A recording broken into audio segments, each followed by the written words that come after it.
ಕ್ಷಮಿಸಿ, ಮಧ್ಯೆ ಒಂದು ಯಾರ್ದೋ ಫೋನ್ ಕಾಲ್ ಬಂದಿದ್ದರಿಂದ ಅದು ಡಿಸ್ಟರ್ಬ್ ಆಯಿತು. 4ನೇ ಅಧ್ಯಾಯದ ಮುಂದುವರಿಕೆ ಇದು. ಇಲ್ಲಿ ನಾಗರಾಜ್ ಅವರು ಹಿರಿಯರು ಕುರಿತು ಮಾತಾಡ್ತದ್ದನ್ನು ನಾನು ಹೇಳ್ತಾ ಇದ್ದೆ.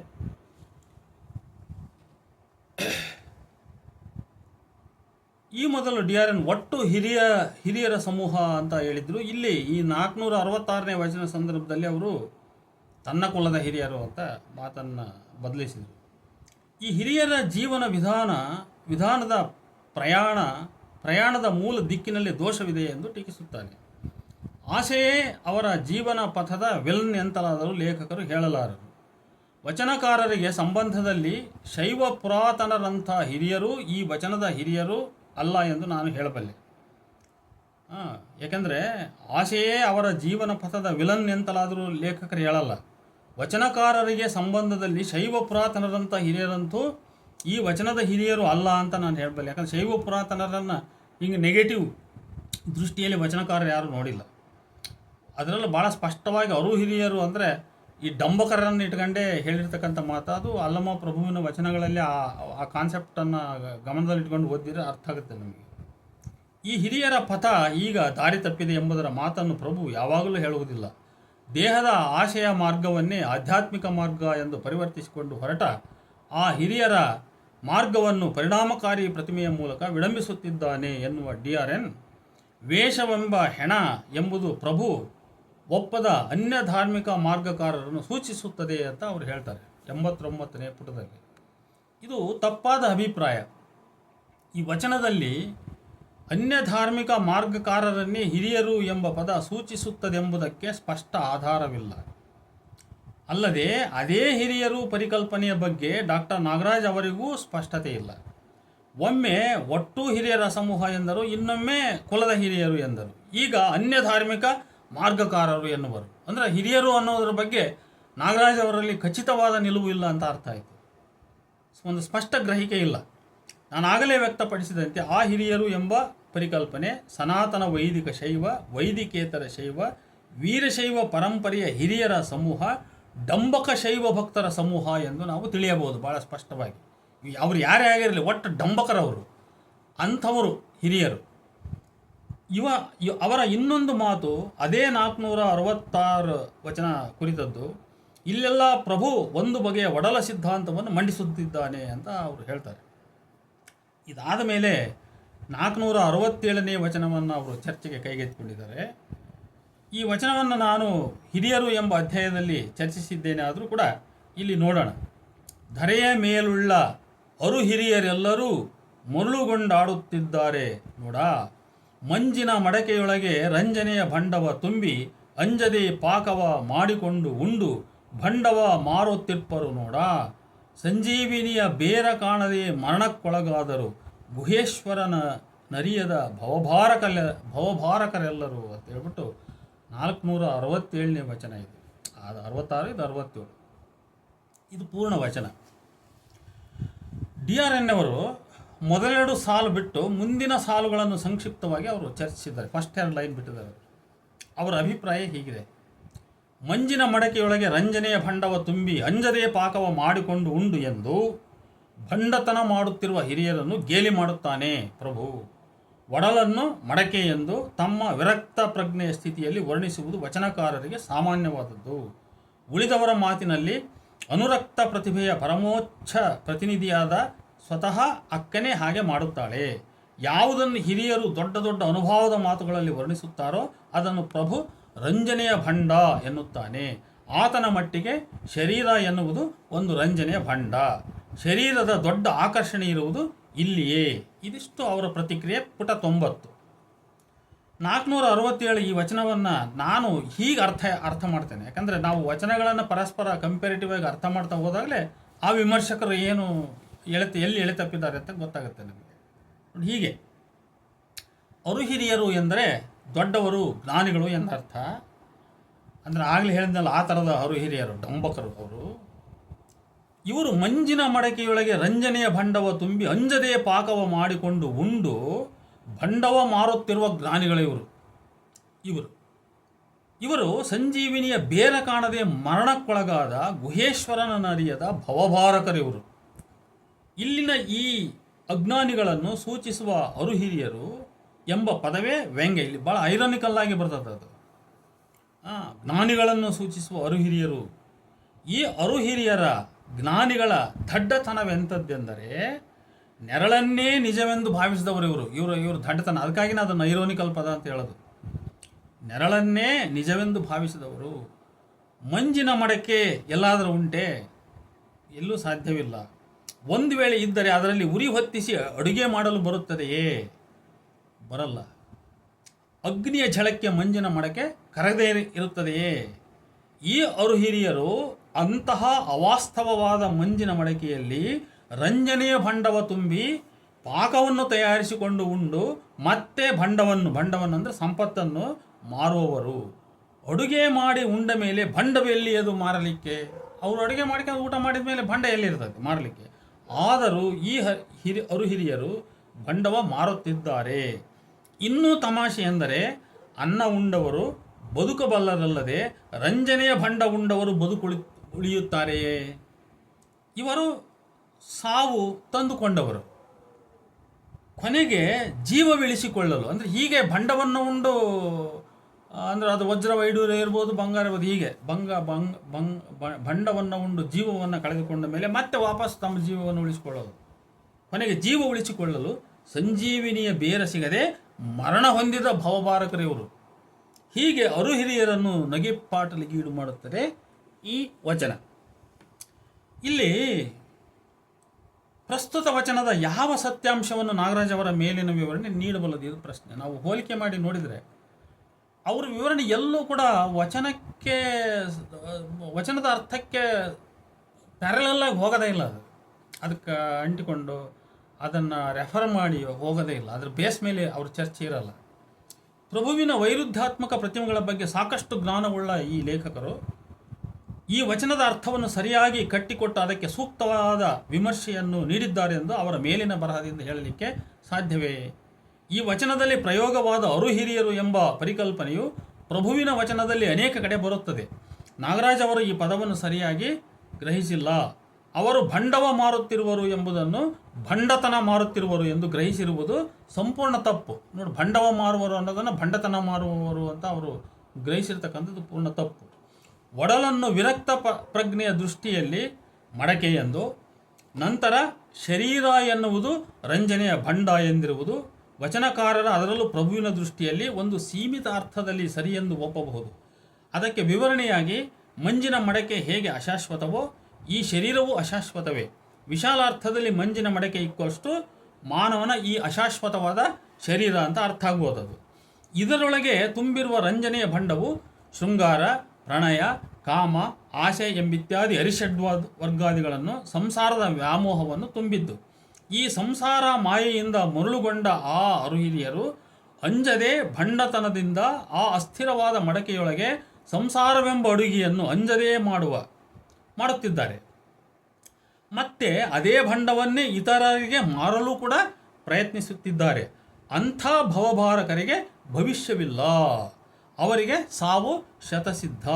ಇಂಥ ಪರಿಸ್ಥಿತಿಯಲ್ಲಿ ಸಿಲುಕಿದ ಅವರು ಬದುಕುಳಿಯಬೇಕಾದರೆ ಸಂಜೀವಿನಿ ಸಿಗದೆ ಮರಣಕ್ಕೊಳಗಾದರು. ಇಲ್ಲಿಯ ಸಂಜೀವಿನಿ ಎಂದರೆ ಮೋಕ್ಷದ ದಾರಿ ತೋರುವ ಶಿವೈಕ್ಯ ಜ್ಞಾನ ಎಂದು ತಿಳಿಯಬಹುದು. ಹೀಗೆ ಈ ವಚನದ ಅರ್ಥವನ್ನು ವಚನಕಾರರ ಪ್ರಭುವಿನ ಭಕ್ತಿ ತತ್ವ, ಐಕ್ಯ ತತ್ವದ ಹಿನ್ನೆಲೆಯಲ್ಲಿ ಅದರ ಪ್ರತಿಮೆಗಳನ್ನು ವಿಶ್ಲೇಷಿಸಿ ವಿವರಿಸಿಕೊಳ್ಳುವ ಮೂಲಕ ಕಟ್ಟಿಕೊಳ್ಳಲು ಸಾಧ್ಯವೇ ಹೊರತು ಪ್ರಭುವನ್ನಾಗಲಿ ಇತರ ವಚನಕಾರರನ್ನಾಗಲಿ ಕೇವಲ ದಾರ್ಶನಿಕರು, ಕವಿಗಳು ಎಂದು ನೋಡಿದರೆ ವಚನಾರ್ಥಕ್ಕೆ ಪೆಟ್ಟು ಬೀಳುತ್ತದೆನ್ನಲು ನಾಗರಾಜ್ ಅವರ ಈ ವಚನ ವಿಶ್ಲೇಷಣೆಯ ಭಾಗ ಒಂದು ಬಹಳ ಸ್ಪಷ್ಟವಾದ ಉದಾಹರಣೆ ಅಂತ ನಾನು ಹೇಳ್ತೀನಿ.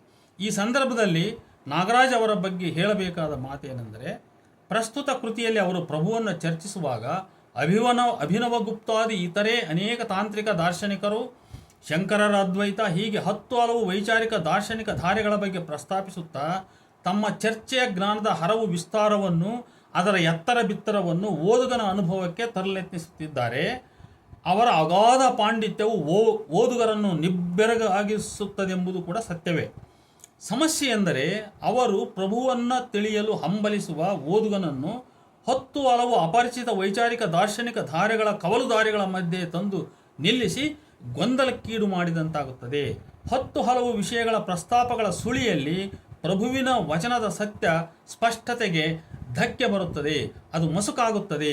ಇಂಥ ಸ್ಥಿತಿಯಲ್ಲಿರುವ ಓದುಗನಿಗೆ ನಾಗರಾಜರು ಪ್ರಭುವಿನ ಭಕ್ತ ಜೀವನವನ್ನು ನೇಪಥ್ಯಕ್ಕಿಟ್ಟು ಅವನ ದಾರ್ಶನಿಕತೆ, ಕಾವ್ಯ ಪ್ರತಿಭೆ, ವೈರುಧ್ಯಾತ್ಮಕ ಪ್ರತಿಮಾವಳಿ ಇವುಗಳನ್ನೇ ಹೈಲೈಟ್ ಮಾಡಿ ಚರ್ಚಿಸುತ್ತಿರುವುದು ತಮ್ಮ ದೃಷ್ಟಿಯನ್ನು ಅಷ್ಟಕ್ಕೆ ಸೀಮಿತಗೊಳಿಸಿಕೊಂಡಿರುವುದರಿಂದ ಪ್ರಭುವಿನ ವಚನಗಳನ್ನು ಪರಿಪೂರ್ಣವಾಗಿ ಚರ್ಚೆಗೊಳಪಡಿಸುವಲ್ಲಿ ಕೆಲವು ಲೋಪಗಳು ಸಂಭವಿಸಿರುವುದು ಸ್ಪಷ್ಟ ಅಂತ ನನಗನ್ನಿಸ್ತದೆ. ಇದು ಒಟ್ಟಾರೆ ಡಾಕ್ಟರ್ ನಾಗರಾಜ್ ಅವರ ಒಂದು ಅಪ್ರೋಚ್ ಬಗ್ಗೆ ಇರ್ತಕ್ಕಂಥ ನನ್ನ ಒಂದು ಮುಖ್ಯವಾದ ಕಮೆಂಟ್ ಇದು. ಪ್ರಭುವಿನ ವಚನಗಳನ್ನು ಆಧರಿಸಿ DRN ವೀರಶೈವದ ಉಗಮವು ಚಾರಿತ್ರಿಕ ವಿಧಾನ ಕಾಣುವ ಬರೀ ವಿಷಾದ ಮತ್ತು ವ್ಯಗ್ರತೆಗಳಿಂದ ಆದದ್ದಲ್ಲ, ಅದು ತತ್ವಜ್ಯೋತಿಷಿ ಮಾರ್ಗದ ಪಾರಚಾರಿತ್ರಿಕ ತಿಳಿವಿನಿಂದ ಆದದ್ದು. ಪ್ರಭುವಿಗಾಗಲಿ ಬಸವಣ್ಣನಿಗಾಗಲಿ ಹಳೆಯ ಮಾರ್ಗ ಇದಾಗಲೇ ಹೇಳಿದೆ. ಇದು ಅವರು ಕನ್ಕ್ಲೂಷನ್ಗೆ ಬರ್ತಾರೆ. ಅವರು ಲೇಖಕರು ಪ್ರಭುವಿನ ಕಾಯವೆಂಬ ಮಹಾಕದಳಿಯ ಗೆಲ್ಲಬಲ್ಲವ ನಾರನೂ ಕಾಣೆ ಅಂತೇಳಿ 1103, ಅವರು ಅದನ್ನು 1201 ಅಂತ ಉಲ್ಲೇಖ ಮಾಡಿದ್ದಾರೆ ಅವ್ರ ಪುಸ್ತಕದಲ್ಲಿ. ತಪ್ಪದು, ಭಾಳ ವಚನಗಳ ಸಂಖ್ಯೆ ತಪ್ಪು ನೋಡಿ. 1103ನೇ ವಚನ, ಅದು 1201 ಅಂತ ಅಲ್ಲಿ ಹೇಳಿದ್ದಾರೆ. ಇಲ್ಲಿ ಸುಮ್ಮನೆ ಕೆಲವು ವಿಷಯವನ್ನು ಹೇಳ್ತೇನೆ ಅಷ್ಟೇ. ಇಲ್ಲಿ ಕಾಮವೆಂಬ ಕೆಂಡದ ಮಳೆಯನ್ನು ಪ್ರಸ್ತಾಪಿಸುವ ಅಲ್ಲಮ ಕಾಯವನ್ನು ಕದಳಿ ಎಂದು ಪ್ರತಿಮೀಕರಿಸುವ ಮೂಲಕ ಶೈವ ತಾಂತ್ರಿಕ ಹಿರಿಯರ ಜತೆಗಿನ ತನ್ನ ಮುಖಾಮುಖಿಯನ್ನು ಮುಂದುವರಿಸುತ್ತಾನೆ. ಆ ಹಿರಿಯರೆಲ್ಲರೂ ಕಾಯದ ಬಗ್ಗೆ ಮಹಾಭರವಸೆ ಇಟ್ಟವರು. ದೇಹದ ದಿವ್ಯ ಶಕ್ತಿ ವಾಹಕತ್ವದ ಬಗ್ಗೆ ಹಿರಿಯರಿಗಿರುವ ಆಶಾವಾದದ ಬಗ್ಗೆ ಅಲ್ಲಮನಿಗೆ ಒಪ್ಪಿಗೆ ಇಲ್ಲ. ಕಾಯವನ್ನು ಕದಳಿ ಎನ್ನುವ ಮೂಲಕ ಶರೀರದ ಮಿತಿಯನ್ನು ಅಲ್ಲಮ ಸೂಚಿಸುತ್ತಿದ್ದಾನೆ. ಇದು 91ನೇ ಪುಟದಲ್ಲಿ ಡಾಕ್ಟರ್ ನಾಗರಾಜ್ ಅವರು ಬರೀತಕ್ಕಂಥದ್ದು. DRN ಅವರ ಅಭಿಪ್ರಾಯದಲ್ಲಿ ಅವರ ಅಭಿಪ್ರಾಯ ಇಷ್ಟು ಸಾಕು. ಇದೇ ವಚನದ ಮುಂದಿನ ಸಾಲುಗಳಲ್ಲಿ ಇಂತಪ್ಪ ಕದಳಿಯ ಹೊಗಲರಿಯದೆ ದೇವ ದಾನವ ಮಾನವರೆಲ್ಲರೂ ಮತಿಗೆಟ್ಟು ಮರುಳಾಗಿ ಹೆರೆದೆಗೆದು ಓಡಿದರು. ಅಂಗಾಲ ಕಣ್ಣವರು ಮೈಯೆಲ್ಲ ಕಣ್ಣವರು ತಲೆಬಾಲ ಗೆಟ್ಟರು. ಇವರು ತಾಂತ್ರಿಕರೇ ಎಂಬುವ ಅನುಮಾನ ನನಗೆ ಬರ್ತದೆ. ಕದಳಿಯು ಕೇವಲ ಕಾಯ ಅಲ್ಲ, ಅದು ಈ ಭವಸಂಸಾರದಲ್ಲಿ ಸಿಲುಕಿದ ಜೀವನ ಪ್ರತೀಕ. ಪ್ರಸ್ತುತ ವಚನದಲ್ಲಿಯೇ ಸಂಸಾರವೆಂಬ ಸಪ್ತ ಸಮುದ್ರ, ಭವವೆಂಬ ಮಹಾರಣ್ಯದೊಳು ಜೀವನೆಂಬ ಮೃಗ ತಿರುಗುತಿಪ್ಪುದು, ಪಂಚೇಂದ್ರಿಯವೆಂಬ ವಿಷದ ಮಳೆ ಸುರಿಯುವುದು ಅಂತ ಇದೆ. ಇವೆಲ್ಲ ಸುಳುವುಗಳು ನಮ್ಗೆ ಅರ್ಥ ಆಗ್ತವೆ. ಆದ್ದರಿಂದ ಇಲ್ಲಿ ಕದಳಿ ಅಂದರೆ ಅದು ಕೇವಲ ಕಾಯ, ಈ ದೇಹ ಮಾತ್ರ ಅಲ್ಲ, ಈ ಜೀವವನ್ನು ಒಳಗೊಂಡು ಈ ಭವಸಂಸಾರದಲ್ಲಿ ಸಿಲುಕಿರ್ತಕ್ಕಂಥ ಒಂದು ಜೀವ, ಒಂದು ಬದುಕು ಅಂತ ನಾವು ಅರ್ಥ ಮಾಡ್ಕೋಬೋದು, ಒಂದು ಪ್ರಾಪಂಚಿಕ ಬದುಕು ಅಂತ ಅರ್ಥ ಮಾಡ್ಕೋಬಹುದು. ಆದ್ದರಿಂದ ಒಟ್ಟಿನಲ್ಲಿ ಈ ವಚನವು ಇಂಥ ಭವಸಾಗರ ದಾಟಲರಿಯದೆ ಹೆದರಿ ಓಡಿದ ದೇವದಾನವ ಮಾನವರಿಗಿಂತ ಭಿನ್ನವಾದ ಪ್ರಭುವು ಈ ಕದಳಿಯ ಹೊಕ್ಕು ಹೊಯ್ದಾಡಿ ಮುಳ್ಳು ಮಸೆ ಮುಟ್ಟದೆ ಕಳವರಿದು ಗೆಲಿದು ಉತ್ತರಿಸಿ ಗುಹೇಶ್ವರನೆಂಬ ಲಿಂಗದ ನಿಜ ಸಮಾಧಿಯಲ್ಲಿ ನಿಂದು ಪರವಶನಾಗಿ ನಿರಾಳಕ್ಕೆ ನಿರಾಳವಾಗಿ ಪೆನೆಯ ಅಂತ. ಅಂದರೆ ನಾನು ಇದೆಲ್ಲವನ್ನು ಅನುಭವಿಸಿ ದಾಟಿ ಹೊರಗಡೆ ಬಂದೆ ನಾನು ಅನ್ನುವಂಥ ಅರ್ಥವನ್ನು ಈ ವಚನದಲ್ಲಿ ಪ್ರಭು ಕಟ್ಟಿಕೊಟ್ಟಿದ್ದಾನೆ. ಮತ್ತೊಂದು 1099ನೇ ವಚನ, ಅದನ್ನು 1200 ಅಂತ ಅವರು ತಪ್ಪಾಗಿ ಉಲ್ಲೇಖ ಮಾಡಿದ್ದಾರೆ. 1099 ಆ್ಯಕ್ಚುಲಿ ಅದನ್ನು ಚರ್ಚೆಗೆ ಬೇಡ ಅಂತ ನಾನು ಕೈ ಬಿಟ್ಟಿದ್ದೇನೆ. ಆ ವಚನದ ಕಾಯವೆಂಬ ಕದಳಿಯ ಹೊಕ್ಕು ಪ್ರಾಣವೆಂಬ ಅದೇ ವಿಷಯವೇ ಚರ್ಚೆ, ಅದು ನಮಗೆ ಬೇಕಾಗಿಲ್ಲ, ಅದು ಕೈ ಬಿಟ್ಬಿಡು. ಇಲ್ಲಿ ಇನ್ನೊಂದು ವಚನ ಅವರು ಮತ್ತೆ ಉತ್ತರಾಪಥದ ಮೇಲೆ ಮೇಘರ್ಷ ಕರೆಯಲು ಅಂಥೇಳಿ 227ನೇ ವಚನವನ್ನು ಅವರು ಚರ್ಚೆಗೆ ತಗೊಂಡಿದ್ದಾರೆ. ಅವರು ಸ್ವಲ್ಪ ತಾಂತ್ರಿಕರಿಗೆ ಹಾಗೆ ಕನೆಕ್ಟ್ ಆಗಿರ್ತಕ್ಕಂಥ ರಿಲೇಟ್ ಆಗ್ತಕ್ಕಂಥ ವಚನಗಳನ್ನೇ ಸ್ವಲ್ಪ ಆಯ್ಕೆ ಮಾಡಿಕೊಂಡು ತಮ್ಮ ಚರ್ಚೆಯನ್ನು ಬೆಳೆಸಿದ್ದಾರೆ ಅವರು. ನಾಗರಾಜ್ ಅವರ ಚರ್ಚೆಯ ಸಾರ ಹೀಗಿದೆ: ಉತ್ತರಾಪಥದ ಶೈವತಾಂತ್ರಿಕ ಪಂಥದ ಹಿರಿಯರೊಡನೆ ನಡೆಸುವ ಬಹುಮುಖಿ ಸಂವಾದದಲ್ಲಿ ಉತ್ಕಟ ಮುಖಾಮುಖಿಯ ನೆಲೆಯಲ್ಲಿ ಪ್ರಭುವಿನ ತಾತ್ವಿಕ ವಿಶಿಷ್ಟತೆ ರೂಪುಗೊಂಡಿದೆ ಅಂತ. ಅವರ ಉತ್ತರಾಪಥದ ಶೈವತಾಂತ್ರಿಕರೊಂದಿಗೆ ಅವರ ಮುಖಾಮುಖಿಯಲ್ಲಿ ಪ್ರಭುವಿನ ಈ ತಾತ್ವಿಕತೆ ರೂಪುಗೊಂಡಿದೆ ಅನ್ನುವಂಥದ್ದು. ಈ ಕುರಿತು ಸಂಖ್ಯೆಯ ದೃಷ್ಟಿಯಿಂದ ಒಂದೆರಡಿರುವ ಇಂತಹ ವಚನಗಳು ತುಂಬ ಮಹತ್ವವಾದವು. ಉತ್ತರಾಪಥ ಎಂದರೆ ಕೌಳ ಶೈವದ ಒಂದು ಮಾರ್ಗ, ವಾಮ ಮಾರ್ಗ. ಈ ಮಾರ್ಗದೊಂದಿಗಿರುವ ತನ್ನ ಆಧ್ಯಾತ್ಮಿಕ ಅಭಿಪ್ರಾಯವನ್ನು ಇಲ್ಲಿ ಪ್ರಭು ಹಂಚಿಕೊಂಡಿರುವನು. ಈ ವಚನದ ವೈಶಿಷ್ಟ್ಯತೆ ವಾಸ್ತವಿಕ, ಪರಿಚಿತ, ವರ್ಣನಾತ್ಮಕ ಪರಿಕಲ್ಪನೆಗಳ ಜತೆಗೆ ಸಾಂಕೇತಿಕ ರಚನೆಗಳನ್ನು ಪ್ರಭು ಬೆರೆಸುವ ರೀತಿ. ಇಲ್ಲಿ ಪಥದ ಅರ್ಥ ಸುಲಭ ಸಾಧ್ಯ, ಆದರೆ ಮೇಘವರ್ಷ ಎಂಬ ಸಾಲು ತಿಳಿಯಲು ಪ್ರಭುವಿನ ಉಳಿದ ವಚನ ವಿಸ್ತಾರದ ನೆರವು ಪಡೆಯಬೇಕಾಗುತ್ತದೆ. ನೋಡಿ, ಇದೇ ಒಂದು ಇಡಿಯಾದ ಓದಿನ ಕ್ರಮ ಅಂತ, ವಚನದ ಓದಿನ ಕ್ರಮ ಅಂತ ಹೇಳಿದೆ. ಯಾಕಂದರೆ ಒಂದು ವಚನದಲ್ಲಿ ಸಿಗದೆ ಅರ್ಥ ಇನ್ನೊಂದು ವಚನದ ಸಹಾಯದಿಂದ ಅರ್ಥವಾಗ್ತದೆ. ನೋಡಿ, ಇಲ್ಲಿ ಈ ವಚನದಲ್ಲಿ ಗೊತ್ತಾಗದೇ ಇರೋದು ಇನ್ನೊಂದು ವಚನದಿಂದ ನಾವು ತಿಳ್ಕೊಬೋದು. ಮೇಘವರ್ಷ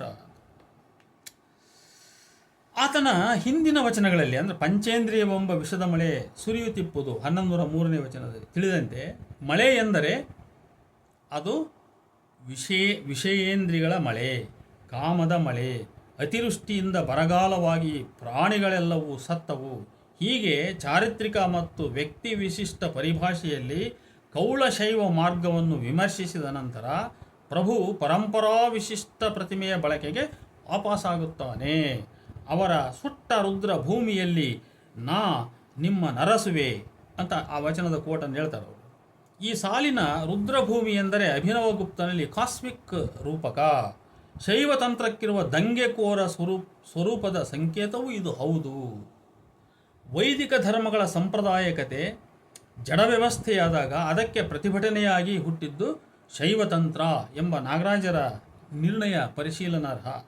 ಇದು 94ನೇ ಪೇಜಲ್ಲಿ ಬರೆದರವರು. ವ್ಯವಸ್ಥೆಗೆ ಭೀತಿ ಮೂಲವಾದದ್ದು ಶೈವ ತಾಂತ್ರಿಕನಿಗೆ ಬೆರಗು, ವ್ಯವಸ್ಥೆಗೆ ಬಂಧನವಾದದ್ದು ಶೈವ ತಾಂತ್ರಿಕನಿಗೆ ಬಿಡುಗಡೆ. ಹೀಗೆಲ್ಲ ಅವರ ಚರ್ಚೆ. ಕೊನೆಗೆ ಅವರು ಹೇಳ್ತಾರೆ, ಅಭಿನವಗುಪ್ತ ಗೋರಕ್ಷಕರ ಅತಿ ಮಿತಿಗಳು, ಸಂಪ್ರದಾಯ ಕ್ರಾಂತಿಕಾರತೆಗಳು, ಬಂಧ ಸ್ವಚ್ಛಂದಗಳು, ನೋಡಿ ಇವೆಲ್ಲ ವೈರುಧ್ಯಗಳಿವು, ಬೆರೆತು ಶೈವ ಪ್ರತಿಭೆ ತನ್ನ ಬಂಡುಕೋರ ಗುಣವನ್ನು ಕಾಪಾಡಿಕೊಳ್ಳಲು ಪ್ರಯತ್ನಿಸುತ್ತದೋ ಅದೇ ಮಾರ್ಗವನ್ನು ಪ್ರಭು ಅನುಸರಿಸುತ್ತಾನೆ. ಅದ್ವಯ ಶೈವ ಪ್ರತಿಭೆ ಸಮತ್ವೀಕರಿಸಿ ವ್ಯವಸ್ಥೆಯನ್ನು ಭಂಗಿಸುತ್ತದೆ ಎನ್ನಲು ರುದ್ರಭೂಮಿ ಎಂಬ ತತ್ವ ಪ್ರತೀಕ ಉತ್ತಮ ಉದಾಹರಣೆ. ವೈದಿಕರಿಗೆ ರುದ್ರಭೂಮಿ ಸಂಕೇತೀಕರಿಸುವ ಸಾವು ಎಂದರೆ ಭೀತಿ, ಆದರೆ ತಾಂತ್ರಿಕ ಶೈವರಿಗೆ ರುದ್ರಭೂಮಿ ಬಗ್ಗೆ ಭಯವಿಲ್ಲ. ಯಾಕಂದರೆ ಅದು ಶಿವನ ಸ್ಥಳ, ಅದು ಶಕ್ತಿ ಸಂಚಯದ ನೆಲೆ, ತಾಂತ್ರಿಕ ವಿಧಿ ವಾಮಾಚಾರಗಳ ಸ್ಥಾನ. ಕ್ರಾಂತಿಕಾರಕ ಪರಿವರ್ತನೆ ಎಂದರೆ ಯಾವುದು ಅನುಮಾನಿತವಾಗಿದೆಯೋ ಹತವಾಗಿದೆಯೋ ಅದನ್ನೇ ಪುನರುಜ್ಜೀವನಗೊಳಿಸುವುದು, ಅವಗಣನೆಗೆ ಒಳಗಾಗಿರುವುದನ್ನು ಆರಾಧಿಸುವುದು. ಬಸವಣ್ಣನವರು ತಳ ಸಮುದಾಯದ ಬಗ್ಗೆ ತಾಳಿದ ನಿಲುವನ್ನು ಇದನ್ನು ತಾತ್ವಿಕವಾಗಿ ಹೋಲಿಸಬಹುದು ಅನ್ನೋದು ನನ್ನ ಅಭಿಪ್ರಾಯ. ಈ ರೀತಿಯ ತಾಂತ್ರಿಕ ಬಂಡಾಯದ ನೆಲೆಯಲ್ಲಿ ಅದ್ವಯ ಶೈವ ಪ್ರತಿಭೆಯ ಕ್ರಾಂತಿಕಾರಕತೆಯ ಮೂಲವನ್ನು ಕಾಣಲೆತ್ನಿಸುವ ಲೇಖಕರು.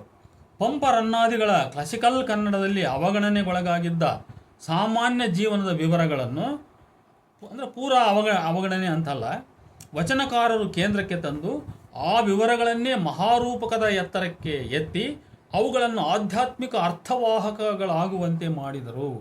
ರುದ್ರಭೂಮಿ ಪ್ರತಿಮೆಯ ಮೂಲಕ ಪ್ರಭು ಕೌಳಶೈವ ಮಾರ್ಗದ ಜತೆಗೆ ತನಗಿದ್ದ ತೀವ್ರ ಭಿನ್ನಾಭಿಪ್ರಾಯವನ್ನು ವ್ಯಕ್ತಪಡಿಸುವನು.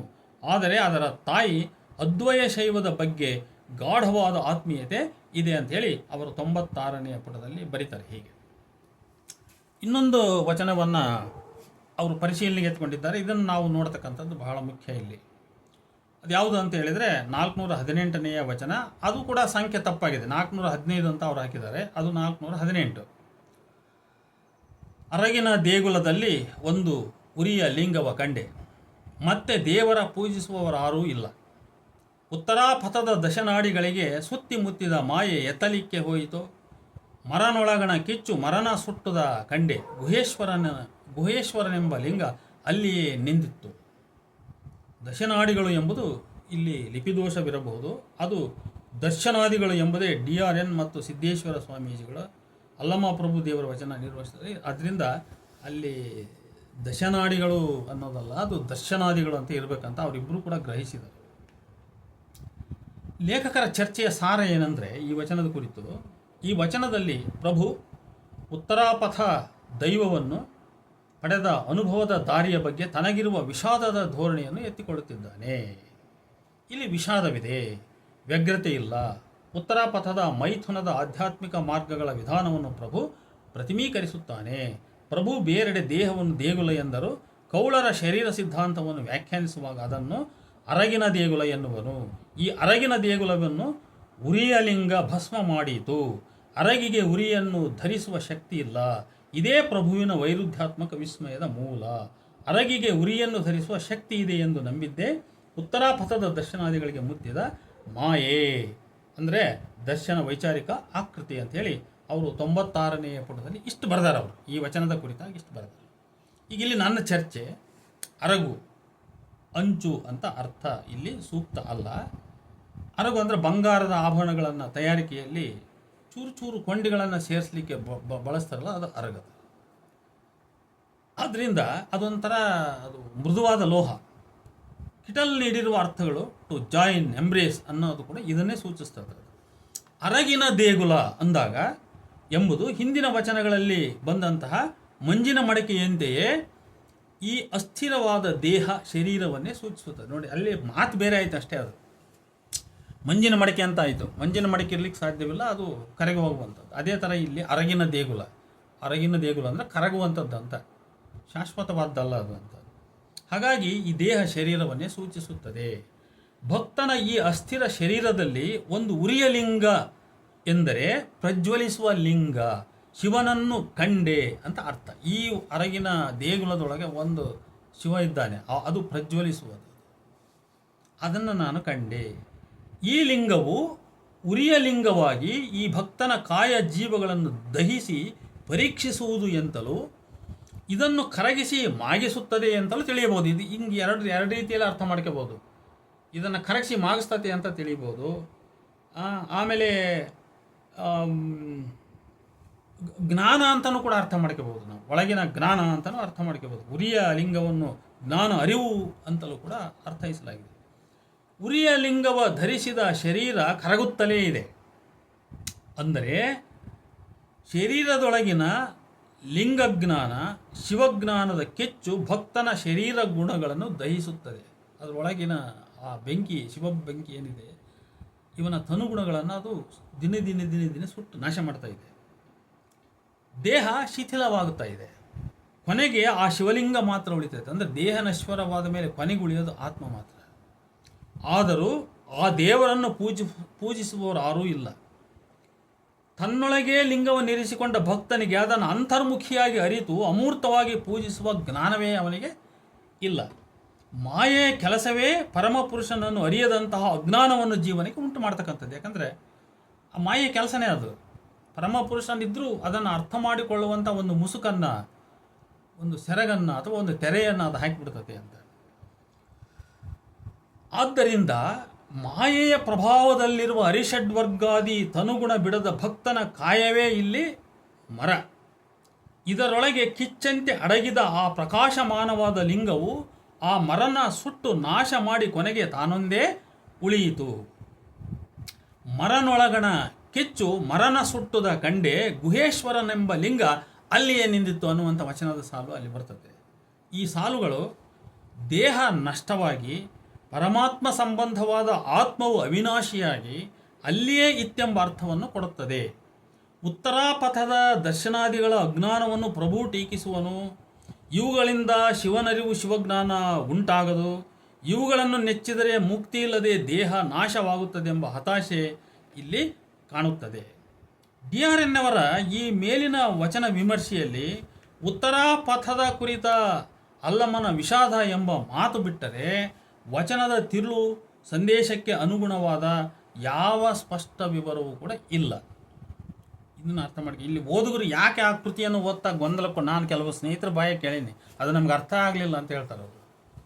ಆ ಕೃತಿ ಓದಿದೆ ಆದರೆ ನಮ್ಗೆ ತಿಳಿಲಿಲ್ಲ ಅಂತ ಹೇಳ್ತಾರೆ. ಇದಕ್ಕೆಲ್ಲ ಕಾರಣ ಇಷ್ಟೇ, ಅಲ್ಲಿ ಇರೋದೊಂದು, ಇವರು ಮಾತಾಡೋದು ಇನ್ನೊಂದು ಆಗ್ತದೆ ಅದು. ಅದರಿಂದ ಅವರು ಪ್ರತಿಯೊಂದು ವಚನವನ್ನು ಹೀಗೆ ಅಭಿನವಗುಪ್ತನ ಕಾಶ್ಮೀರಿ ಶೈವ, ಕೌಳಶೈವ ತಾಂತ್ರಿಕ ಮಾರ್ಗದ ಬೆಳಕಿನಲ್ಲಿಯೇ ನೋಡಿ ಅತಿ ಸಾಂದ್ರ ವಾಕ್ಯಗಳನ್ನು ನೀಡುವುದರಿಂದ ಉಂಟಾಗುವ ಸಮಸ್ಯೆ ಎಂತಹುದೆಂದರಿಯಲು ಈ ವಚನವೂ ಸಹ ಒಂದು ಉತ್ತಮ ಉದಾಹರಣೆ. ಕೌಳರ ಶರೀರ ಸಿದ್ಧಾಂತದ ದೃಷ್ಟಿಯಲ್ಲಿ ಶರೀರವು ಅರಗಿನ ದೇಗುಲವಾಗುವುದಕ್ಕಿಂತ ಹೆಚ್ಚಾಗಿ ವೇದಾಂತದ ಪರಂಪರೆಯ ಪ್ರಭಾವಕ್ಕೊಳಗಾದ ಶರಣರ ದೃಷ್ಟಿಯಲ್ಲಿ ಈ ಶರೀರವು ಅಶಾಶ್ವತ ಎಂಬ ಅರ್ಥದಲ್ಲಿ ಅದು ಅರಗಿನ ದೇಗುಲ ಆಗುತ್ತದೆ. ಇದು ನನ್ನ ಅಭಿಪ್ರಾಯ. ಇದು ಅದೇ ರೀತಿ ಅರಗಿಗೆ ಉರಿಯನ್ನು ಧರಿಸುವ ಶಕ್ತಿ ಇದೆ ಎಂದು ತಪ್ಪು ತಿಳಿದದ್ದೇ ಉತ್ತರಾಪಥದ ದರ್ಶನಾದಿಗಳಿಗೆ ಮುತ್ತಿದ ಮಾಯೆ ಎಂಬ ನಿರ್ಧಾರವೂ ಸಹ ಸಮಂಜಸವೆಂದು ತೋರುತ್ತಿಲ್ಲ. ಶಿವಜ್ಞಾನ ಪರಮಸತ್ಯವನ್ನು ತಿಳಿಯದಂತೆ ಮಾಡಿರುವ ಜೀವಿಯ ಅಜ್ಞಾನವೇ ಮಾಯೆ. ಈ ಜಗದ ಹೊರತೋರುವ ಸತ್ಯವೇ ಮಾಯೆಯ ಮುಸುಕು. ಹೀಗೆ ನಾವು ಭಾರತೀಯ, ಅದರಲ್ಲೂ ಎಸ್ಪೆಷಲಿ ಈ ವೇದಾಂತದ ಫಿಲಾಸಫಿ ಏನಿದೆ ಇದರ ಟಚ್ ಇಟ್ಟುಕೊಂಡು ನಾವು ವಚನವನ್ನು ನೋಡ್ತಾ ಹೋದಾಗ ವಚನದ ಎಲ್ಲ ಕರುಳ ಬಳ್ಳಿಗಳು ನಮಗೆ ಸ್ಪಷ್ಟವಾಗಿ ಅರ್ಥವಾಗ್ತವೆ. ಆದರೆ ಇವರು ದೂರದ ಕೌಳತಾಂತ್ರಿಕ, ಆಮೇಲೆ ಗೋರಖನಾಥ, ಅಭಿನವಗುಪ್ತ ತಮ್ಮ ವಿದ್ವತ್ ಪ್ರದರ್ಶನ ಮಾಡುವಂಥ ಒಂದು ಉತ್ಸಾಹದಲ್ಲಿ ವಚನಗಳ ಸತ್ಯಕ್ಕೆ ದೋಷ ಬರುವ ರೀತಿಯಲ್ಲಿ ಅವರು ಅರ್ಥ ಮಾಡಿರ್ತಕ್ಕಂಥದ್ದು ನನಗೆ ಸರಿ ಅನ್ನಿಸ್ತಾ ಇಲ್ಲ. ಈ ಮೇಲಿನ 418ನೇ ವಚನದ ಚರ್ಚೆಯ ಕೊನೆಗೆ 477ನೇ ವಚನದ ಒಂದು ಸಾಲು ಕಾಮ ಎಂಬುದರ ಬೆಂಬಳಿಯ ಕುಸಿ ಎನ್ನುತ್ತಾನೆ ಎಂದು DRN ಅವರು ಉದ್ಧೃತ ಮಾಡಿರುವುದು ಉತ್ತರಾಪಥದ ದರ್ಶನಗಳಿಗೆ ಮುತ್ತಿದ ಮಾಯೆ ಸಂಬಂಧಿಸಿ ಏನು ಹೇಳುತ್ತದೆ ಅಂತ ಈ ವಚನವನ್ನು ನಾವು ನೋಡೋಣ. ಈ 477ನೇ ವಚನ ಇದೆ. ಆದಿ ಆಧಾರ ತನುಗುಣವುಳ್ಳನ್ನಕ್ಕರ ಸಮತೆ ಎಂಬುದೇನೋ, ಕಾಯಕಲ್ಪಿತ ಉಪಾಧಿಯುಳ್ಳನ್ನಕ್ಕರ ಶೀಲವೆಂಬುದೇ ಭಂಗ, ಕಾಮವೆಂಬ ಬೆಂಬಳಿಯ ಕೂಸಿನ ಹುಸಿಯೇ ತಾನೆಂದು ತಿಳಿಯದ ನಕ್ಕರ ಗುಹೇಶ್ವರ ನಿಮ್ಮ ನಾಮಕ್ಕೆ ನಾಚದವರನೇನೆಂಬೆನು. ಒಂದು 3-5 ಸಾಲಿನ ವಚನ ಇದು. 477. ಆದಿ ಚಿಂತೆ ಮನೋರೋಗ, ಆಧಾರ ಬಿಂದು ರೇತಸ್ಸು, ಸಮತೆ ಭೇದ ಭಾವವಿಲ್ಲ ಶಿವಸ್ಥಿತಿ, ಉಪಾಧಿ ಅಂದರೆ ಮಾಯೆ ಮೋಸಗಾರ ತೊಂದರೆ, ಬೆಂಬಳಿ ಅಂದರೆ ಬೆನ್ನು ಬಿದ್ದ ಜೊತೆಗೆ ಬಿದ್ದ. ಇಷ್ಟು ಅರ್ಥಗಳು. ಆದಿ ಪ್ಲಸ್ ಆಧಾರ ತನುಗುಣವುಳ್ಳನ್ನಕ್ಕರ ಅಂದರೆ ಲೌಕಿಕ ಚಿಂತೆ ಮತ್ತು ಕಾಮ ಇಂಥ ತನುಗುಣಗಳನ್ನು ಹೊಂದಿದ ಬಳಿಕ ಶಿವಸ್ಥಿತಿ ಶಿವಭಾವ ಬರಲು ಸಾಧ್ಯವೇ ಇಲ್ಲ. ದೇಹಕಲ್ಪಿತವಾದ ಕಾಯಕ್ಕೆ ಸಹಜ ಅಂಟಿಕೊಂಡು ಬಂದ ಪ್ರಕೃತಿ ಗುಣ ಅಂದರೆ ಉಪಾಧಿ ಅಂದರೆ ಮಾಯೆ ಇದ್ದ ಬಳಿಕ ಶೀಲದ ಬಗ್ಗೆ ಮಾತಾಡುವುದೇ ವ್ಯರ್ಥ.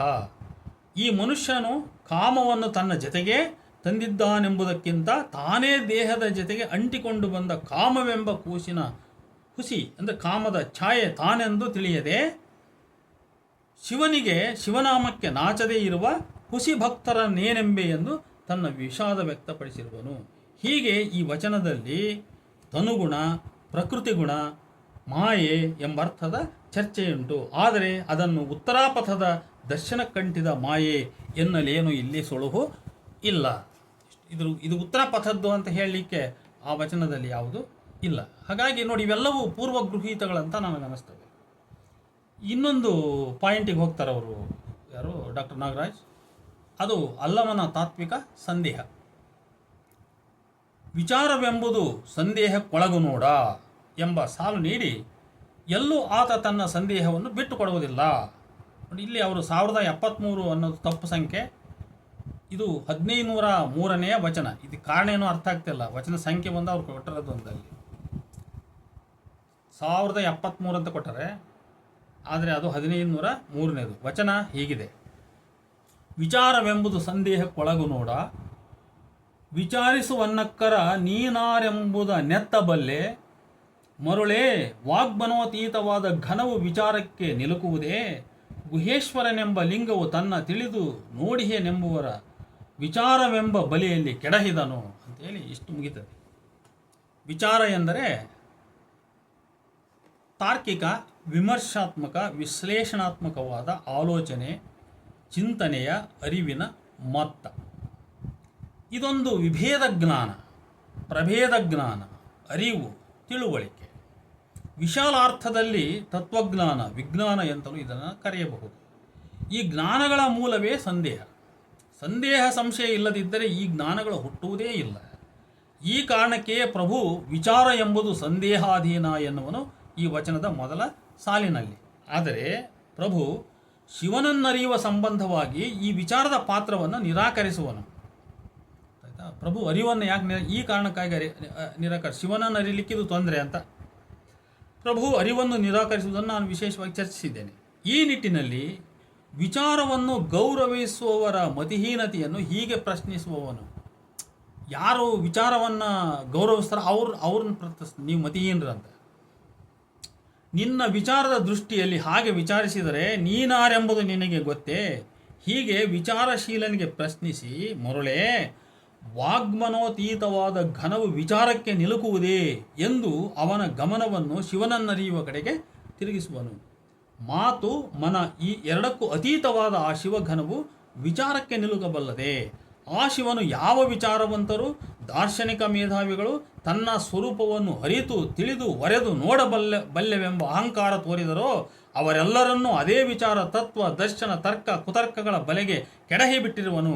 ಅಲ್ಲಿಯೇ ಒದ್ದಾಡಿ ಸಾಯಿರಿ ಎಂದು ತಾತ್ವಿಕ ಶಕ್ತಿಯಿಂದ ಶಿವನನ್ನರಿಯುವ ಅಹಂಕಾರವನ್ನು ಪ್ರಭು ಛೇಡಿಸಿರುವನು. ಇಲ್ಲಿ ಈ ದೃಷ್ಟಿಯಲ್ಲಿ ಪ್ರಭುವು ದಾರ್ಶನಿಕತೆ ವಿಚಾರಕ್ಕೆ ಮೂಲವಾದ ಸಂದೇಹವನ್ನು ಒಪ್ಪಿದನೋ ನಿರಾಕರಿಸಿದನೋ?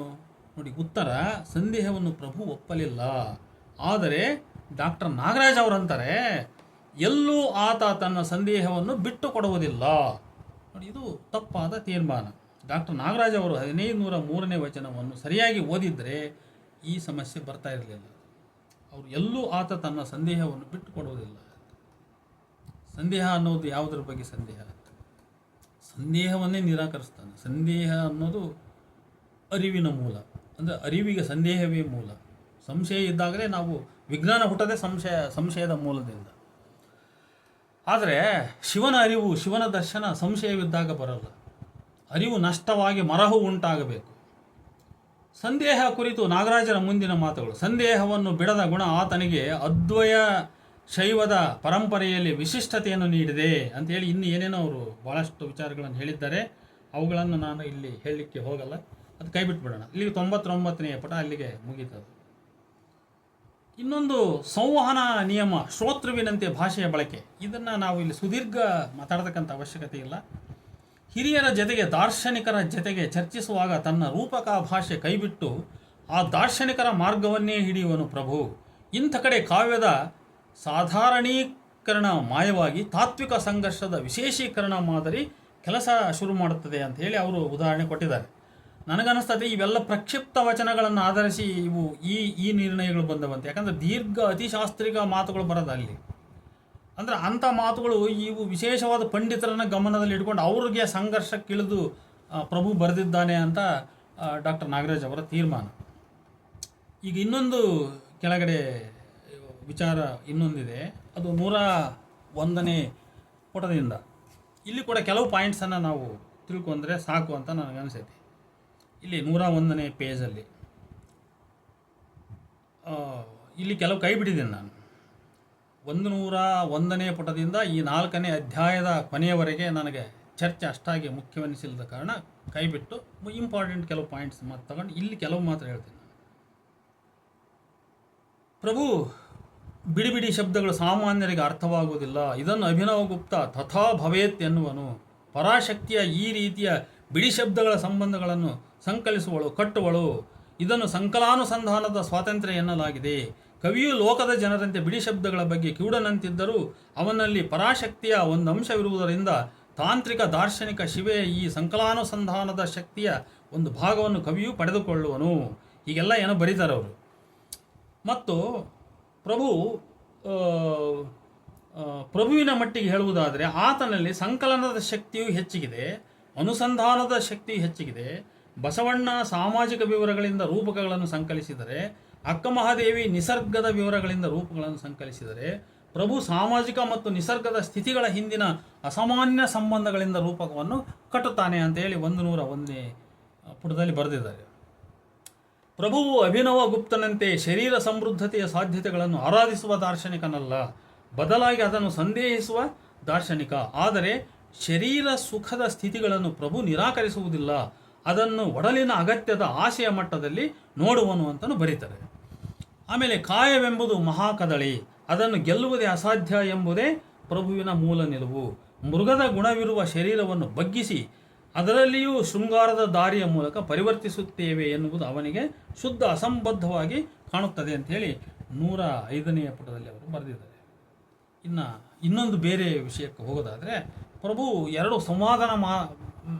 ಪ್ರಭುವಿನ ಎರಡು ಸಂವಾದ ಮಾದರಿಗಳ ಬಗ್ಗೆ ಡಾಕ್ಟರ್ ನಾಗರಾಜ್ ಪ್ರಸ್ತಾಪಿಸಿದ್ದಾರೆ.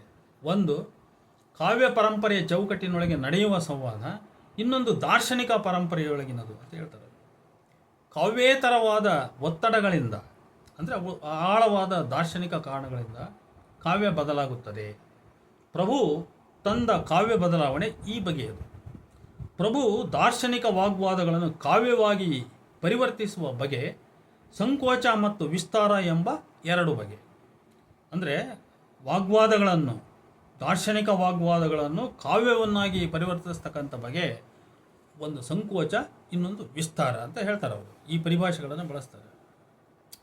ಪ್ರಭುವು ತನಗೆ ತೀವ್ರ ಭಿನ್ನಾಭಿಪ್ರಾಯವಿರುವ ದಾರ್ಶನಿಕ ಪರಂಪರೆಗಳನ್ನು ಸಂಕೋಚಗೊಳಿಸುವುದು ಅಂದರೆ ಅವನ್ನು ಅತ್ಯಂತ ಸಂಕೀರ್ಣಗೊಳಿಸ್ತಕ್ಕಂಥದ್ದು ಅಂತ, ಒಟ್ಟು ಕಾಂಪ್ರೆಸ್ ಮಾಡ್ತಕ್ಕಂಥದ್ದು. ಇಂಗ್ಲೀಷ್ನಾಗ ಹೇಳೋದಾದ್ರೆ ಅತಿ ಕಾಂಪ್ರೆಸ್ ಮಾಡ್ತಕ್ಕಂಥದ್ದು. ಒಟ್ಟು ಕೃತಿ ಸಮೂಹವನ್ನು, ವೈಚಾರಿಕ ವಿಸ್ತಾರವನ್ನು ಸಂಕ್ಷಿಪ್ತೀಕರಿಸುವುದು. ಶೈವದ ಜತೆಗಿರುವ ಪ್ರಭುವಿನ ಸಂವಾದ ಈ ಬಗೆಯದು. ಈ ಸಂಕ್ಷಿಪ್ತೀಕರಣದಲ್ಲಿಯೇ ತತ್ವಗಳು ಪ್ರತಿಮೀಕರಣಗೊಳ್ಳುತ್ತವೆ. ಅಂದರೆ ಅವುಗಳನ್ನು ಅತ್ಯಂತ ಪ್ರತಿಮೆಯಲ್ಲಿ ಹಿಡಿದು ಕೊಡಲಿಕ್ಕೆ ಪ್ರಭು ಬಯಸ್ತಾನೆ ಅಂತ. ಜೀವನದ ವಿವರಗಳು ಪ್ರತಿಮೆಗಳಾಗುವುದು ಕಾವ್ಯ ಮೀಮಾಂಸೆಗೆ ಪರಿಚಿತ, ಆದರೆ ತತ್ವಗಳೇ ರೂಪಕಗಳಾಗುವುದು ಬಹಳ ಹೊಸದು ಅಂತ.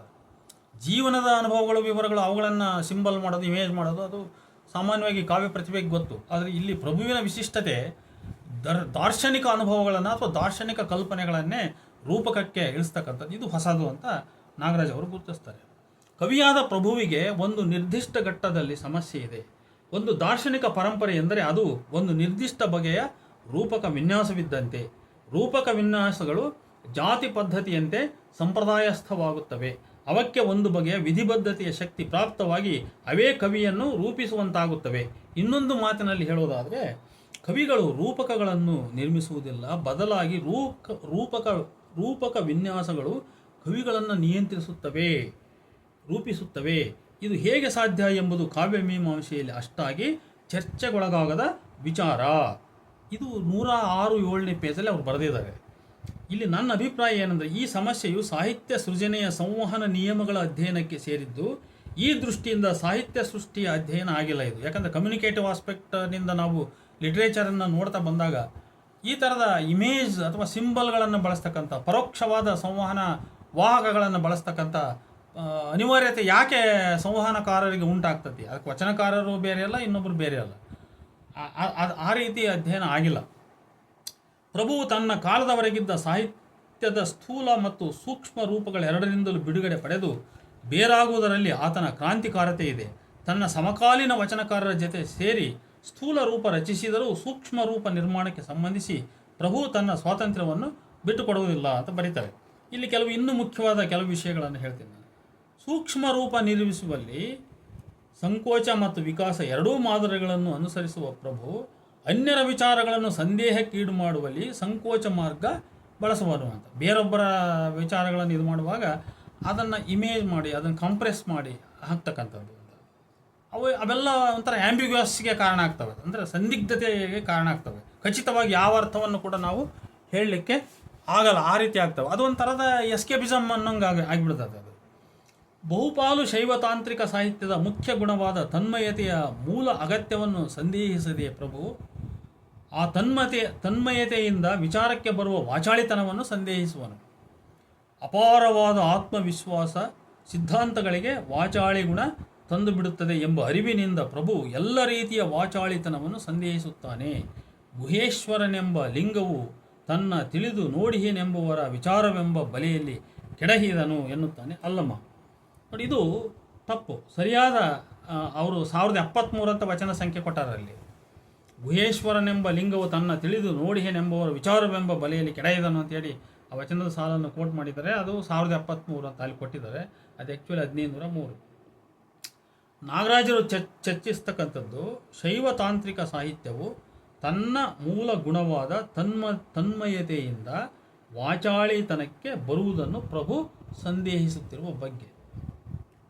ಶೈವ ತಾಂತ್ರಿಕ ಸಾಹಿತ್ಯವು ತನ್ನ ಮೂಲ ಗುಣವಾದ ತನ್ಮಯತೆಯಿಂದ ವಾಚಾಳಿತನಕ್ಕೆ, ಅಂದರೆ ಅವಳ ಸಂಕೀರ್ಣವಾದ ಸಾಂಕೇತಿಕ ಪ್ರತಿಮಾತ್ಮಕ ಅಭಿವ್ಯಕ್ತಿಯ ಕ್ರಮದಿಂದ ಬಹಳ ವಾಚ್ಯವಾಗಿ ಹೇಳ್ತಕ್ಕಂಥ ಕ್ರಮಕ್ಕೆ ಇದನ್ನು ಅವರು ಚರ್ಚಿಸ್ತಕ್ಕಂಥದ್ದು. ಇದಕ್ಕೂ ಗುಹೇಶ್ವರನೆಂಬ ಲಿಂಗವು ವೈಚಾರಿಕರನ್ನು ವಿಚಾರದಿಂದ ತನ್ನನ್ನರಿಯುವವರನ್ನು ಅದೇ ವೈಚಾರಿಕತೆಯ ಸುಳಿಯಲ್ಲಿ ಸಿಲುಕಿಸಿ ಪರೀಕ್ಷಿಸುವ ಈ ವಚನದ ಸಾಲಿನ ಯಾವ ತಾರ್ಕಿಕ ಸಂಬಂಧವೂ ಕಾಣದು. ಹೌದಾ ನೋಡಿ, ಅಲ್ಲಿ ಗುಹೇಶ್ವರನ ಅವನು ಪರಮಾತ್ಮ ಏನು ಮಾಡ್ತಾನೆ ಅಂತ ಹೇಳಿದರೆ, ಪರಮಾತ್ಮನನ್ನು ಆಗಲೇ ಹೇಳಿದ್ರು ನಾವು ಆ ಫಿಲಾಸಫಿಗೆ ಹೋಗ್ಬೇಕು, ಅವಾಗ ಅದು ಆ ಸಾಲಿನ ಅರ್ಥ ಕರೆಕ್ಟ್ ಆಗ್ತದೆ. ಏನಂದರೆ, ಅರಿವಿನಿಂದ ಶಿವನನ್ನು ಅರಿಯಲಿಕ್ಕೆ ಸಾಧ್ಯವಿಲ್ಲ. ಶಿವನನ್ನು ನಾವು ಪ್ರಜ್ಞೆಯಿಂದ ಕಾನ್ಷಿಯಸ್ ಆಗಿ ಅಥವಾ ರ್ಯಾಷನಲ್ ಮೈಂಡಿನಿಂದ ಅಥವಾ ಎಚ್ಚರದಿಂದ ಅರಿಯಲಿಕ್ಕೆ ಸಾಧ್ಯವಿಲ್ಲ. ಕುವೆಂಪುರವರ ತತ್ವವು ಕೂಡ ಅಷ್ಟೇ. ಪ್ರಕೃತಿಯ ಸೌಂದರ್ಯದಲ್ಲಿ ಶಿವನನ್ನು ನಾವು ಕಾಣಬೇಕಾದರೆ ನಾವು ಎಚ್ಚರದಿಂದ ನೋಡಿದರೆ, ಪ್ರಕೃತಿಯ ಆನಂದವನ್ನು ಸವಿದರೆ ಶಿವ ನಮಗೆ ದಕ್ಕಲ್ಲ. ನಾವು ಅರಿವನ್ನು ನೇಪಥ್ಯಕ್ಕೆ ಸರಿಸಿ ಆ ಕ್ರಿಯೆಯಲ್ಲಿ ನಾವು ತನ್ಮಯತೆಯನ್ನು ರೂಪಿಸಿಕೊಂಡು ಮರವು ಪ್ರಧಾನವಾಗಬೇಕು. ಆಗ ಅದರ ಅರ್ಥವನ್ನು ಹೇಳ್ತದೆ. ಆದರೆ ಇವರು ಯಾವುದೋ ತಾತ್ವಿಕ ಒಂದು ಡೆಫಿನಿಷನ್ಗೆ ಈ ವಚನದ ಸಾಲನ್ನು ಇಲ್ಲಿ ಉದಾಹರಿಸ್ತಕ್ಕಂಥದ್ದು ನೋಡಿ. ಶೈವ ತಾಂತ್ರಿಕ ಸಾಹಿತ್ಯವು ತನ್ನ ಮೂಲ ಗುಣವಾದ ತನ್ಮಯತೆಯಿಂದ ವಾಚಾಳಿತನಕ್ಕೆ ಬರುವುದನ್ನು ಸಂದೇಹಿಸುತ್ತಿರುವುದು ಅಂತ ಹೇಳಿ ಹಿಂಗೆ ಹೇಳ್ತಕ್ಕಂಥದ್ದು. ಅದಕ್ಕೆ ಆಧಾರ ಆಗಲಾರದು ಈ ಸಾಲು ಅಂತ. ನಾಗರಾಜ್ ಅವರು ಪರಿಶೀಲನೆಗೆ ಎತ್ತಿಕೊಂಡಿರುವ ಮತ್ತೆ 2 ವಚನಗಳಿವೆ. ಅವರು ಈ ವಚನ ಸಂಖ್ಯೆ ನೀಡಿಲ್ಲ. ಕಂಡೆನಲ್ಲ ಕೊರುಳಿಲ್ಲದ ಕಲಿಯ, ಕಂಡೆನಲ್ಲ ಯೌವನವಿಲ್ಲದ ನೇಹವ ಅಂಥೇಳಿ ಅದು 1032ನೇ ವಚನ. ಅದು ನಾನಿಲ್ಲಿ ಈ ವಚನಗಳ ಕೆಲವು ಒಂದಷ್ಟು ವಿಚಾರ ಮಾತ್ರ ನಾನು ನೋಡಲಿಕ್ಕೆ ಬಯಸ್ತೇನೆ.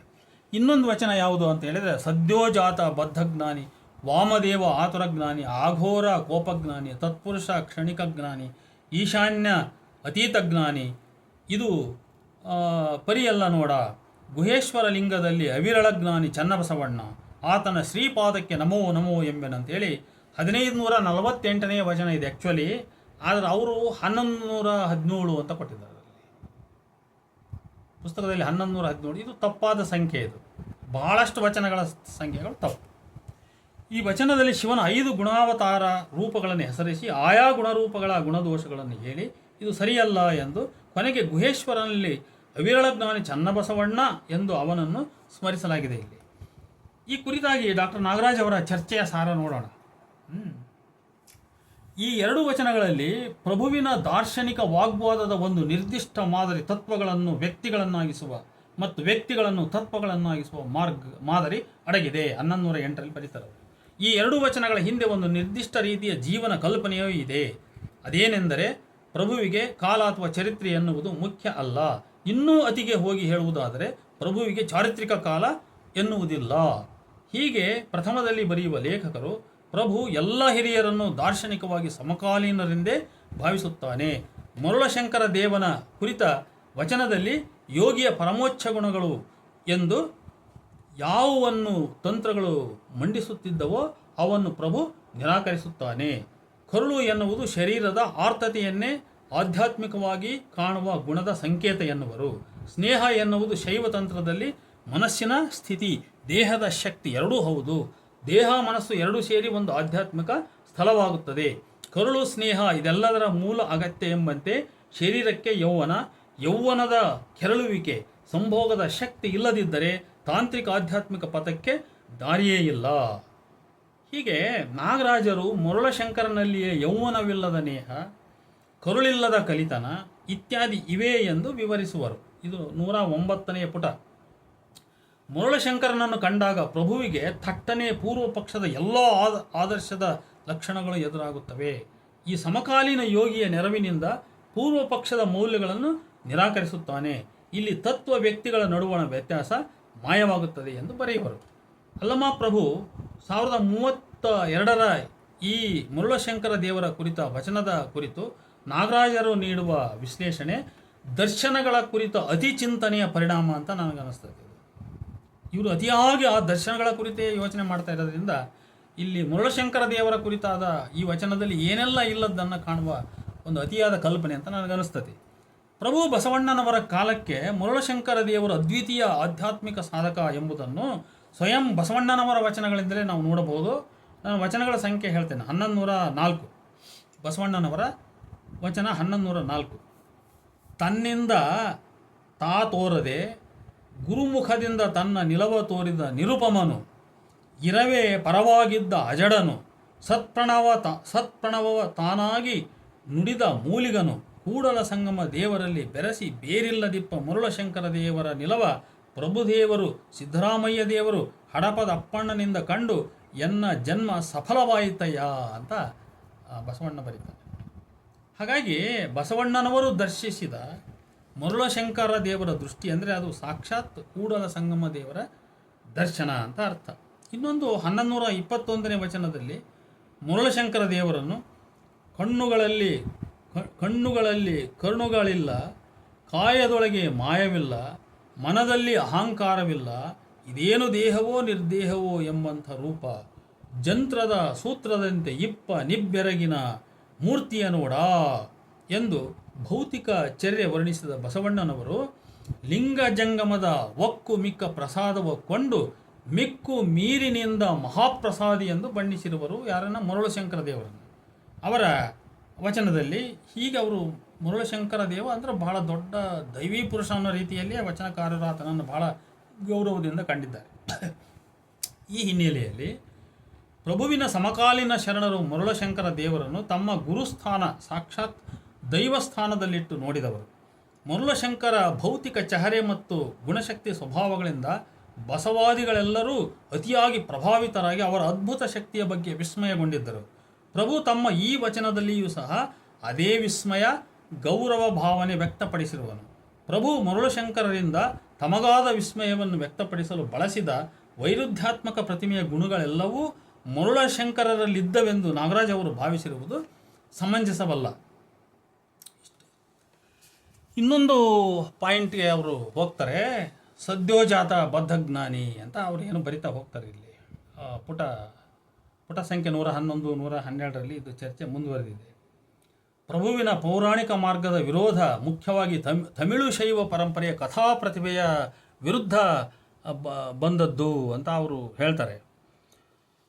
ಪೌರಾಣಿಕ ಕಲ್ಪನೆಯ ಶಿವನನ್ನು ಪ್ರಭು ವಿರೋಧಿಸುವುದರ ಕಡೆಗೆ ಚರ್ಚೆ ಇಲ್ಲಿ ಹೊರಳುತ್ತದೆ. ಪ್ರಭು ಮೊದಲಿಗೆಯೇ ಶಿವನಿಗೆ ಒಂದು ಮಾನವ ಚಾರಿತ್ರ್ಯ, ವ್ಯಕ್ತಿತ್ವ ಇತ್ಯಾದಿಗಳನ್ನು ನೀಡಿ ಕಥನೀಕರಿಸುವುದನ್ನು ವಿರೋಧಿಸುತ್ತಾನೆ ಅಂತೇಳಿ ಹೀಗೆಲ್ಲ ಬರೀತಾರೆ ಅವರು. ಇಲ್ಲಿ ಒಂದು ವಚನವನ್ನು ಕೊಡ್ತಾರೆ ಅವರು. ಅಂದರೆ ಪೌರಾಣಿಕ ಶಿವನನ್ನು ಬಹುಶಃ ಎಲ್ಲ ವಚನಕಾರರು ಕೂಡ ಅದನ್ನು ಒಂದು ದ್ವಂದ್ವ ಸ್ಥಿತಿಯಲ್ಲಿದ್ದಾರೆ. ನನ್ನ ಪ್ರಕಾರ ಬಸವಣ್ಣ ಕೂಡ ಒಂದು ಕಡೆ ಅಮೂರ್ತವಾದ ಶಿವನ ರೂಪವನ್ನು ಒಪ್ಪಿಕೊಂಡರೂ ಕೂಡ ಮತ್ತೆ ಪುರಾಣದ ಕಲ್ಪನೆಯ ಶಿವನನ್ನು ಮತ್ತೆ ಹೇಳ್ತಾ ಹೋಗ್ತಾನೆ. ಇದಕ್ಕೆ ಪ್ರಭುವು ಕೂಡ ಬರ್ತಲ್ಲ, ಸ್ವಲ್ಪ ಅವರು ಎಕ್ಸಾಂಪಲ್ಸ್ ವಿರಳ ಇರ್ಬೋದು ಅಷ್ಟೇ.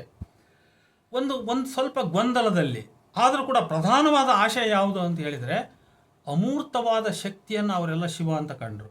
ಅದನ್ನು ಆತ್ಮಸ್ವರೂಪಿಯಾಗಿ, ಪರಮಾತ್ಮ ಸ್ವರೂಪಿಯಾಗಿ, ಒಂದು ಶಕ್ತಿಯಾಗಿ, ಚೇತನವಾಗಿ ಕಂಡರು. ಅದು ಮಾತ್ರ ನಿಜ. ಈಗ ಇಲ್ಲಿ ಒಂದು ಲಿಂಗ ರೂಪ, ಲಿಂಗ ಬಿದ್ದು ಅದ್ರ ಬಗ್ಗೆ ವಚನಗಳಲ್ಲಿ ಬರ್ತದೆ. ಅದ್ರ ಬಗ್ಗೆ ನಮ್ಮ ಡಾಕ್ಟರ್ ನಾಗರಾಜ್ ಅವರ ಅರ್ಥೈಸುವಿಕೆ ಏನಿದೆ, ಅಲ್ಲಿ ಕೂಡ ಏನವರು ತಪ್ಪು ದಾರಿಯನ್ನು ತೋರ್ತಾ ಇದ್ದಾರೆ ಅನ್ನೋದನ್ನು ನೋಡೋಣ. ಒಂದು ಲಿಂಗದ ಬಗ್ಗೆ ಪ್ರಭು ತಾಳಿದ ನೇತ್ಯಾತ್ಮಕ ದೃಷ್ಟಿಗೆ ಉದಾಹರಣೆಯಾಗಿ 1572ನೇ ಸೃಷ್ಟಿಯ ಮೇಲಣ ಕಣಿಯ ತಂದು ಎಂಬ ವಚನವನ್ನು ಅವರು ಉದಾಹರಿಸಿದ್ದಾರೆ. ಲಿಂಗದ ಮೂಲವೇ ಮೊದಲಿಗೆ ಭೂಮಿಯ ಮೇಲಿನ ಕಲ್ಲು, ನಂತರ ಕಲ್ಲು ಕುಟಿಗನ ಕೈಲಿ ಲಿಂಗರೂಪವಾಯಿತು, ಗುರುವಿನ ಕೈಲಿ ಮೂರ್ತಿಯಾಯಿತು. ಹೀಗೆ ಇದು ಮೂವರಿಗೆ ಹುಟ್ಟಿದ ಸೂಳೆಯ ಮಗ. ಇಂಥವನನ್ನು ನಾನೆಂದು ಪೂಜಿಸಲಿ. ಕೊನೆಯದಾಗಿ ಇಂಥ ಲಿಂಗವು ಬಿದ್ದಿತೆಂದು ಪ್ರಾಣಾಘಾತ ಮಾಡಿಕೊಳ್ಳುವವರನ್ನು ಕುರಿತು ಆ ವಚನಕಾರ ಹೇಳಿದ ಮಾತುಗಳಿವು. ಅದು ಬಿದ್ದಿತೆಂದು ಸಮಾಧಿಯ ಹೊಕ್ಕಿಹೆನೆಂಬುವನು ಅಸ್ತ್ರ ಸಮಾಧಿ ಜಲಾಂತರ ಮನಾಂತರ ದಿಗಂತರದಲ್ಲಿ ಸತ್ತಡೆ ಕುಂಭೀಪಾತಕ ನಾಯಕ ನರಕ.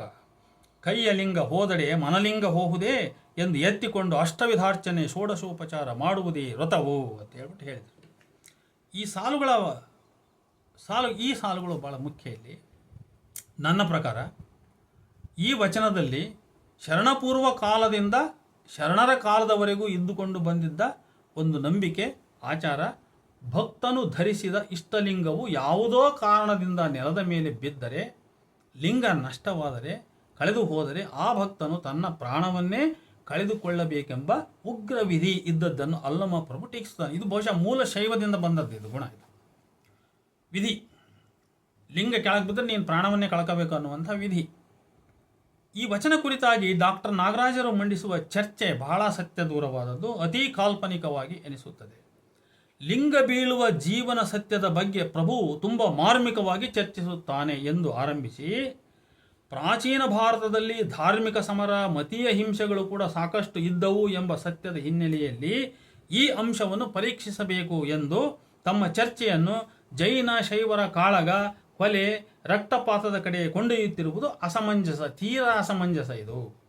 ಈ ಚರ್ಚೆಯು ಈ ಅಧ್ಯಾಯದ ಕೊನೆಯವರೆಗೂ ಅಂದರೆ ಪುಟ 117ರವರೆಗೆ ಮುಂದುವರೆದಿದೆ. ನಾನು ಉಳಿದೆಲ್ಲ ವಿವರವನ್ನು ಕೈಬಿಟ್ಟು ಅವರು ಉದಾಹರಿಸಿರುವ ಕೆಲವು ವಚನಗಳನ್ನಷ್ಟೇ ಇಲ್ಲಿ ಪರಿಶೀಲಿಸುತ್ತಿರುವೆ. ತ್ರಿಪುರವ ನರುಹಿದ ತ್ರಿನೇತ್ರನಲ್ಲ. ಅಲಮ ಪ್ರಭುವಿನ 1251ನೇ ವಚನದಲ್ಲಿ ಪ್ರಭು ಪೌರಾಣಿಕ ಶಿವನ ಕಲ್ಪನೆಗಳೆಲ್ಲವನ್ನೂ ತಿರಸ್ಕರಿಸುವನು. ಪೌರಾಣಿಕ ಮಾರ್ಗದ ನಿರಾಕರಣೆ ಎಂದರೆ ಒಂದು ನಿರ್ದಿಷ್ಟ ರೀತಿಯ ಪ್ರತಿಮಾ ನಿರ್ಮಾಣದ ವಿಸರ್ಜನೆ ಎಂದು ನಾಗರಾಜ್ ಬರೀತಾರೆ. ಅಂದರೆ ಶೈವ ತಾಂತ್ರಿಕ ಮಾರ್ಗದ ಪ್ರತಿಮಾ ನಿರಾಕರಣೆ ಎಂಬುದೇ ಇಲ್ಲಿ ಅರ್ಥ. ಅವ್ರ ಪ್ರಕಾರ ಅವರು ಹೇಳೋದು 114ನೇ ಪುಟದಲ್ಲಿ.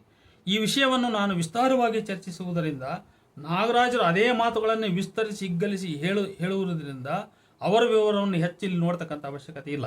ವೇದಾಂತದ ಪರಬ್ರಹ್ಮ ತತ್ವ ಸಮಾನವಾಗಿ ಅದಕ್ಕೂ ಮಿಗಿಲಾಗಿ ಅಮೂರ್ತ, ಅಗೋಚರ ಎಂಬಿತ್ಯಾದಿ ಕಲ್ಪನೆಗಳಲ್ಲಿ ಶಿವನನ್ನು ನೋಡುವ ಪ್ರಭು ಶಿವನ ಚಾರಿತ್ರಿಕ ಕಲ್ಪನೆಯ ಪುರಾಣ ಎಲ್ಲವನ್ನು ಕಸದ ಬುಟ್ಟಿಗೆ ತಳ್ಳುವನು ಅಂತ. ಇನ್ನು 1036